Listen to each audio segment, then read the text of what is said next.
Assalamualaikum warahmatullahi wabarakatuh.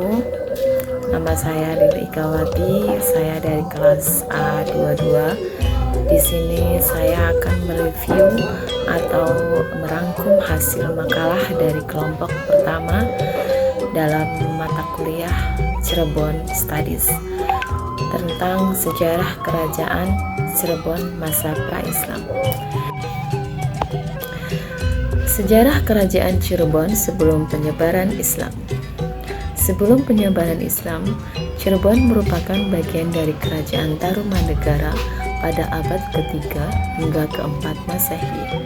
Setelah runtuhnya kerajaan Indraprasta di wilayah Sumber, Cirebon terpecah menjadi beberapa kerajaan bawahan Galuh dan Pajajaran, termasuk kerajaan Singapura, kerajaan Surantaka, dan kerajaan Japura. Cirebon terbagi menjadi Cirebon Larang di pesisir dan Cirebon Girang di pedalaman, dengan Cirebon Larang menjadi pusat perdagangan yang ramai.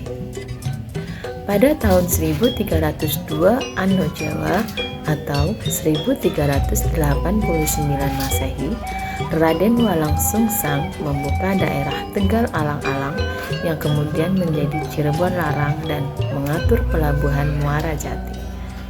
Setelah kematian Ki Danusela, Walang Sungsang diangkat menjadi Kuwu Cirebon Larang yang kedua.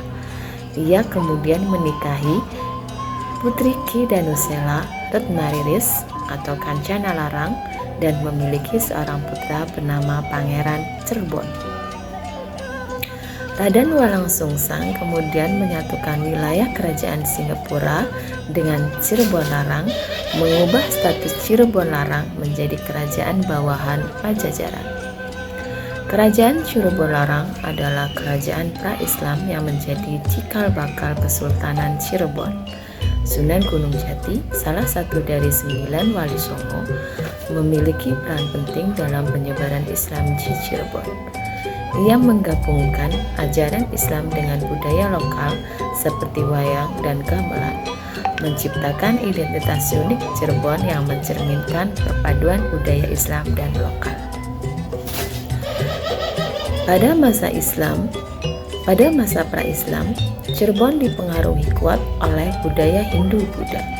Dengan banyak artefak bersejarah dari periode ini masih ada di wilayah Cirebon. Namun, dengan kedatangan Islam, terjadi perubahan signifikan dalam berbagai aspek kehidupan, termasuk seni, arsitektur, dan pendidikan. Islam membawa toleransi dan inklusivitas dalam masyarakat Cirebon. Perdagangan di Cirebon juga memainkan peran penting dalam penyebaran Islam melalui pertemuan berbagai budaya. Islam juga memengaruhi ilmu pengetahuan, pendidikan, dan kesejahteraan masyarakat melalui pesantren, masjid, dan institusi pendidikan. Sejarah kerajaan Cirebon pra-Islam mencerminkan perpaduan antara ajaran Islam dan budaya lokal, serta kontribusi Islam dalam membentuk identitas dan peradaban Cirebon. Toleransi dan keragaman budaya tetap menjadi ciri khas masyarakat Cirebon hingga saat ini.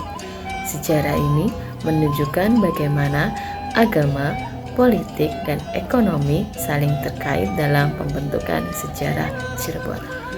Demikian dari review makalah dari kelompok 1, yang intinya adalah makalah ini memberikan pemahaman yang baik tentang perkembangan sejarah Cirebon pada masa pra-Islam dan bagaimana Islam memengaruhi budaya, politik, dan kehidupan masyarakat di wilayah tersebut. Selain itu juga menunjukkan pentingnya toleransi, adaptasi budaya, dan peran agama dalam pembentukan identitas suatu wilayah. Terima kasih.